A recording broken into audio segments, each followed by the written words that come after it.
Welcome to the Brain Factor Podcast with Joy and Laura, powered by Meridian Healthcare, approaching wellness with heart, one life at a time, one community at a time. This is a science-based conversation about real life. Our goal? To leave you with a few nuggets of wisdom, smile on your face, and maybe even a laugh or two. So let's jump in. Welcome to the Brain Factor. I'm Joy, and this is Laura. And today we're going to be talking about purpose finding. Ooh, so, that's juicy. Yeah, finding meaning and purpose in your life. And it can sometimes feel like it's a hard thing to do or challenging because there's some complexities and maybe some confusion about what you feel, that purpose would be. But if we do find purpose or work purposefully to find purpose in our life, it's going to give you more satisfaction in your life and more meaning. It can help you, if you know what you are focused on and what you stand for, it can help shape your character or just, how you want to be in life. And it gives you a tremendous feeling of... give me a word here. Like inner peace. Inner peace. Almost. Yeah, inner peace is it's very, good. I think it's grounding. Good. Yeah, it's grounding when you kind of know what you're supposed to be doing. Yeah. Or where you're supposed to be. It's not just about career success or anything like that either. It's really about finding meaning and purpose in your life, whatever that is. I don't know, maybe you're a lawyer, but you want to feed people. Right. Those types of things. Just very meaningful and personal to you. And we're kind of talking about this today because it's December. Mm-hmm. And in December, we start thinking about, what are my resolutions going to be? We've already established on this show, no resolutions. We don't like them. There are, artificial deadlines. Just do things for you when they're good for you to do them and when it makes sense for you. Yeah. But we do know we're all thinking in January, or many are thinking in January about renewal and a new year and what's going to happen this year and that type of thing. So it does feel like a time that's sort of wrought with possibility, right? Mm-hmm. And so you think about if you're going to try something new or what you're going to focus on for the year, things like that. And I think for me, you talked about some of the reasons why this pursuit of purpose might feel challenging or overwhelming. And I think that there's this pressure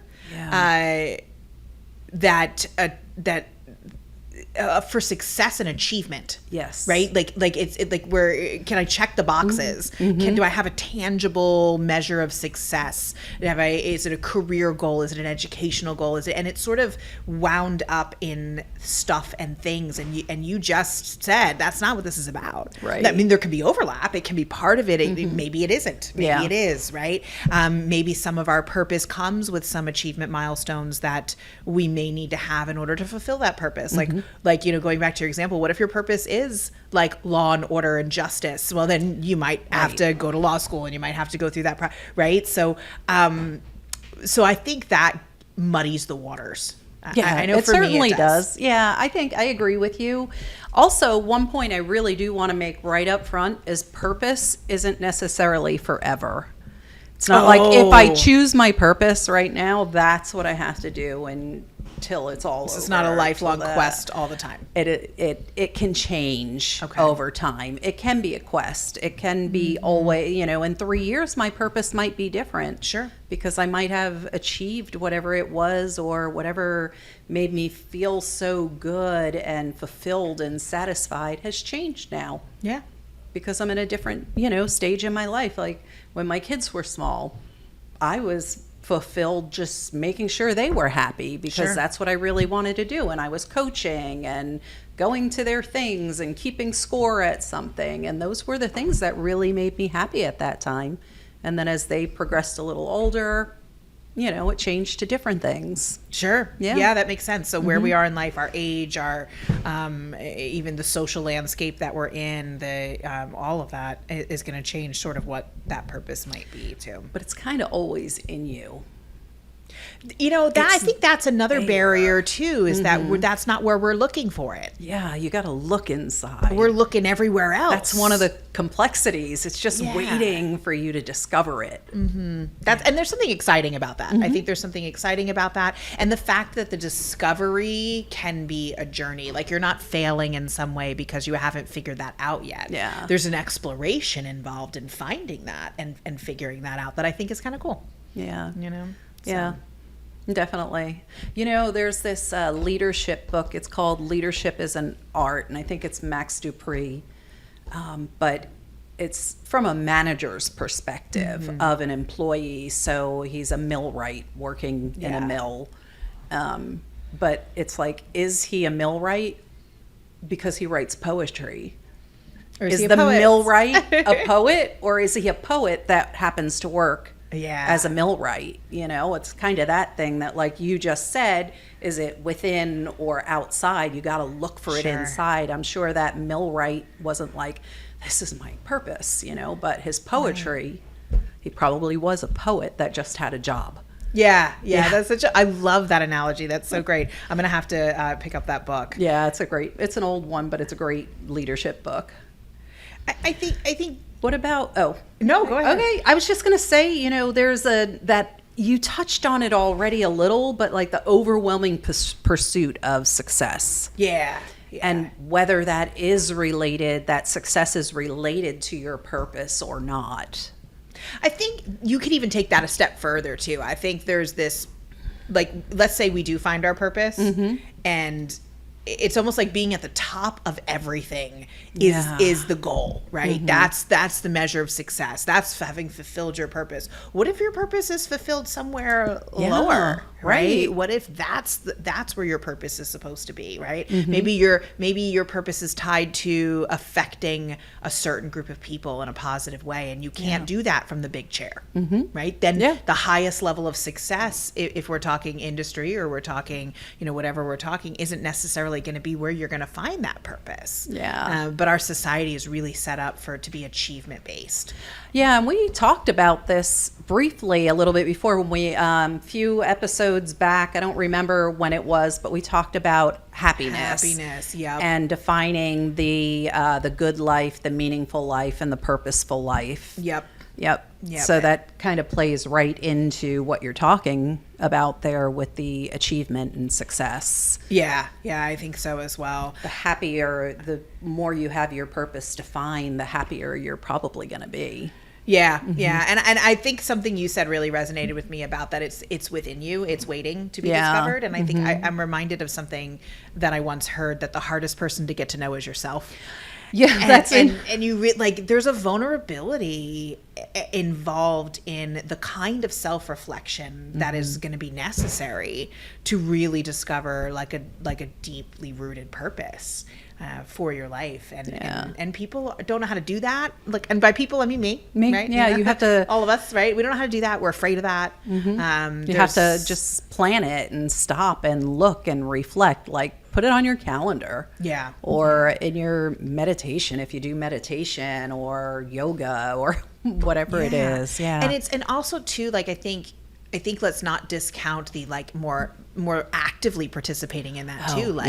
Personality assessments and asset inventories and, anything you can do, even that's, trying new things and learning and growing and taking classes and reading, all of that's going to help us with self-reflection, self-discovery, exposing ourselves to things that might resonate with us, to really try to uncover where that is.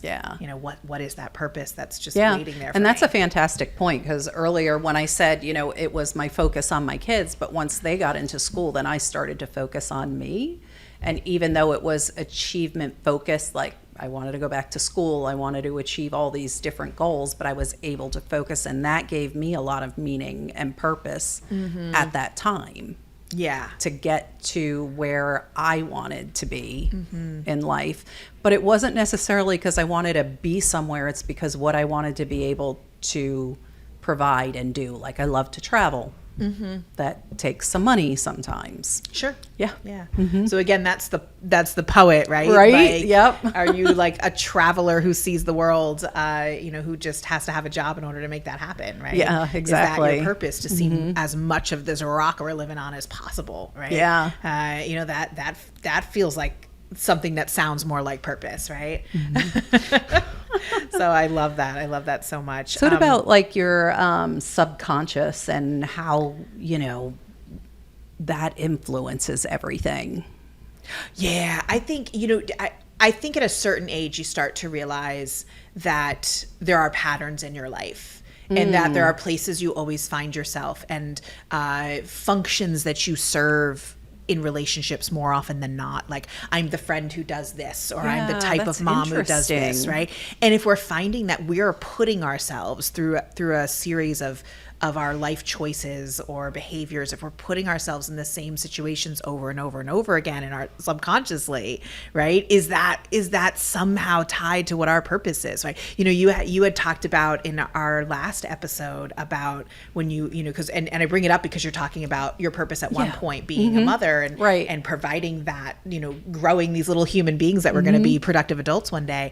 And you had talked in the last episode about your kids would bring people home to talk to you, right? Yeah. Like, if you became that mom, right? Like everybody's mom, right? Is that not, in hindsight, was that not tied to your purpose? Yeah. You're putting yourself in that situation time and time again, that I'm the one you can come talk to, right? Yeah. Because that was tied to your purpose at the time. And so I think that's a good tool for things in our life that are really positive. Like, I'm relied on for X, Y, and Z, whatever that is. Like, okay, maybe that's tied to my purpose. If I'm finding, like, somehow, air quotes, I keep being this person, right? Yeah. Or if it's stuff maybe that we don't feel like is serving us, we're feeling burnt out by that. It doesn't mean that, like, helping or serving is not part of our purpose. Yeah. But maybe we're not defining that well enough, or we're not having the right boundaries around it, or whatever the case may be. But I think really paying attention to the patterns we keep falling into. Yeah, that's even the good ones. That's a great point. That's paying attention. That's that internal looking within, trying to find that. I know something else that I think gets in the way is to us being happy, finding our purpose from inside, is we have this little habit of comparing ourselves to others. Yeah. Like, we're sitting here, we're doing this, and I'm like, oh, I like her glasses better than mine. It goes like, so we're always comparing ourselves to other, and then that may pull you away from what your purpose is, because maybe your glasses are more expensive than my glasses. So then I'm like, oh, I want to have those glasses. I need more money. Right. I know that's a very, basic. No, but you're absolutely right. I mean, our society is sort of built up that way, whether it's the materialistic, or it's the achievement based, or, we are consistently saying, do I measure up? Yeah. And I think that is, at a bare minimum, a distraction from finding our purpose, and in a worst case can send us really down the wrong path. Because if what we're really seeking arguably is not purpose, it's all the benefits of purpose that you listed in the beginning. It's that inner peace, it's that deeper meaning in our lives, right? So if we see somebody that has that, and then let's say they're in the ministry, we go, well, then I want to be in the ministry, right? I'm comparing myself and I'm saying I need to do what they're doing, right? Or I'm not Which good enough. Doesn't make sense for me, right? Or if I'm like giving, I want to serve people, but but are they serving people better than I'm serving people? Maybe I need to do it that way. And then we're getting further and further away from finding what our thing is. Yeah. I just want to flip that on its head a little bit now, because as you're talking about all those comparison things, I know a couple of friends who have just decided that they want to be single. They don't want to have children, or even if they get married, they just don't want to have children. But as you come of age and you're getting to a certain age, people are like, oh, do you have children? Oh, that's okay, honey. Right. You'll find someone. Or a very young person, you'll change your mind. Yeah. It's like, no. Right. Yeah. Right. I don't want those things. I'm not going to, but I find tremendous purpose in raising my wonderful little babies. Good for you. I like shoes. Right. That's my purpose. How easy is it for, like, you know, I mean, you're way more evolved than this, but somebody like you who found purpose in raising children when that was what you were doing in your life at that time. And how easy would it be for somebody to look at somebody who's not doing that and say, well, then they don't have purpose. Right. Because what other purpose could there possibly? I can't see. If you found the right purpose, you can't see any other purpose, right? So that's the downside. You can't see any other purpose. So if you're not careful, that's a real easy way to stigmatize somebody else, or pass judgments, or make assumptions and things like that. And that now you're creating a barrier for someone else with the whole like, I'm sorry, honey. Yeah. You know, you'll change your mind. Yeah. Or, well, there's other things, you know. And it's like, now that's a barrier for that person, because that's a distraction for them to find their own purpose. Yeah, and I have a great friend, and she's married and decided to have dogs. Yeah. Happy, those are her children. Yep. That's her purpose is just different. Yeah. Yeah. I think it's also important to talk about, okay, so let's say we're all in and we go, yes, I want to find my purpose. Let's get on this. Let's get on the path.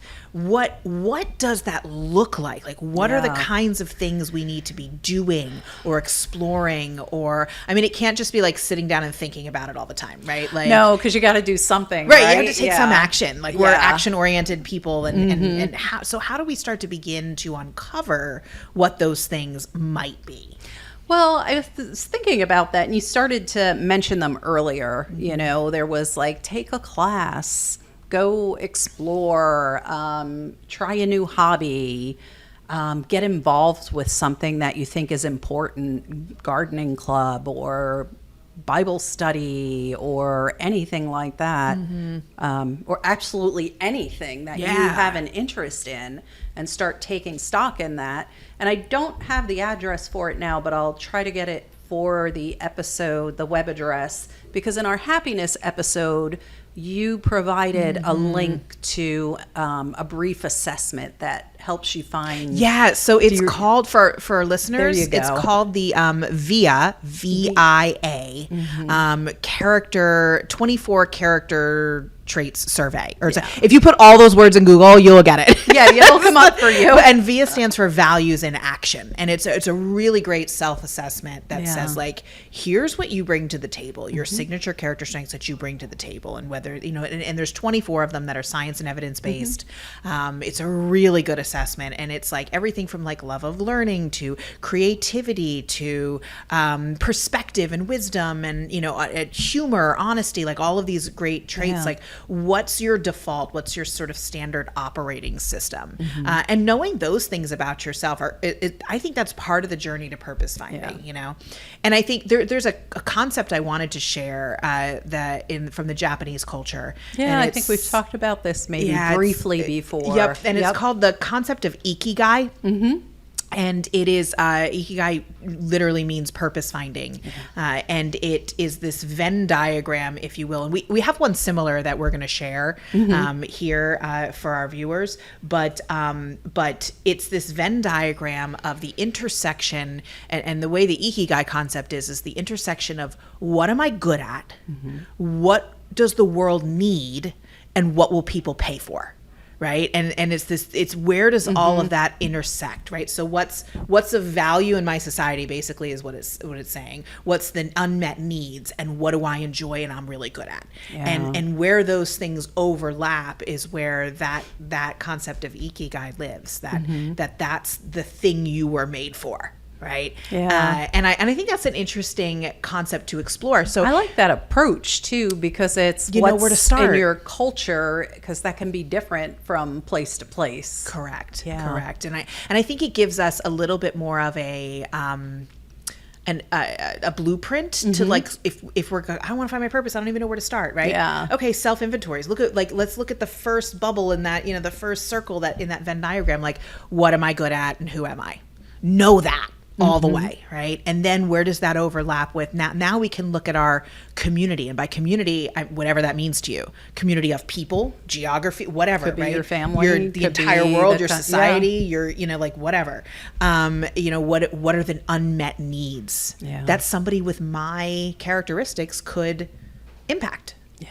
And then that final piece is could I make, and that's the one piece that I would argue, like, personally, I'm not sure about what the Ikigai concept is. Like, could I make a living out of it, right? I don't know that you have to with your purpose, but sure is nice if we can all come together. It's very right? nice if it all works out that way. Yeah. But so what are people like willing to pay for, right? So then if we can overlap all of that, then you're making a living out of your purpose, and that's kind of a cool concept. So I think it gives us a place to start if we're trying down this path of exploring purpose. It helps to like find like-minded people. Oh yeah, for so sure. And you can do that, in a group. I have belonged for many years to a junior league. And one of the neat things about Junior League is they're all over the world, and you can literally move anywhere, but I'll just use our country, anywhere in our country, and find a Junior League to transfer to and immediately have like-minded people there with you. And a lot of those people that are in the Junior League there's a mission, and they're part of that to fulfill it, whether it's food insecurity or developing women or, anything like that. So that's a great thing to do too. Look for some positive people that are like-minded, talk to them, see what they're doing. Maybe you want to try something they're doing. You gotta hey, Laura, what do you enjoy doing? Let me come with you one time. Absolutely. Yeah, that's looking at what's already happening that you could plug into. I love that. And that you might discover something. Yeah. I like that. Like-minded people. And then also being open to, we already talked kind of about new experiences, but also like new people. New people, definitely. New experiences, like just all of that. I think the openness is really what's going to reveal that purpose too. Whether it's openness about yourself, openness about experiences, openness about other people. So I think if ever there was a resolution to be made, and I'm not saying that there is, it would be possibly going into this next phase of our lives, and at the bare minimum to just committing to be open. I'm going to pay attention. I'm going to pay attention to the things that I'm passionate about, that light me on fire, that make me feel good, that bring me those feelings of peace and groundedness that I wish I had all the time, that I might have if I was living my purpose. And I'm not going to ignore those when they happen. I'm not going to go, well, that was a nice thing. I'm going to go, okay, what about that? Why did that resonate with me? Why did that speak to me? Where can I go get more of that? What character traits or skill set is that pulling from me? What is all of this? And to really just have that openness to people and experiences and places, and then just start to try to piece together what all that might mean for you. Yeah, and if you took that via survey, you'll know about those characters. You'll know about some of that. You'll know about those. So we wish everybody luck and success, whatever success means to you, as we round out this year and go into the next year. And we hope you stay with us and let us know where you are. Let us know in the comments where you are in your journey of purpose. Have you found it? Have you changed it? Do you not even know where to begin? Let us know where you are. Thanks for listening to The Brain Factor. Joy and I are so thrilled to be having these needed conversations. We'd love to hear your feedback on this episode, so if you could drop a comment or leave a review with your thoughts or any requests that you may have, it would be appreciated. Don't forget to like, subscribe, and share with your friends. Living a healthier and happier life starts with one step, and we're excited to be on this journey with you. Until next time.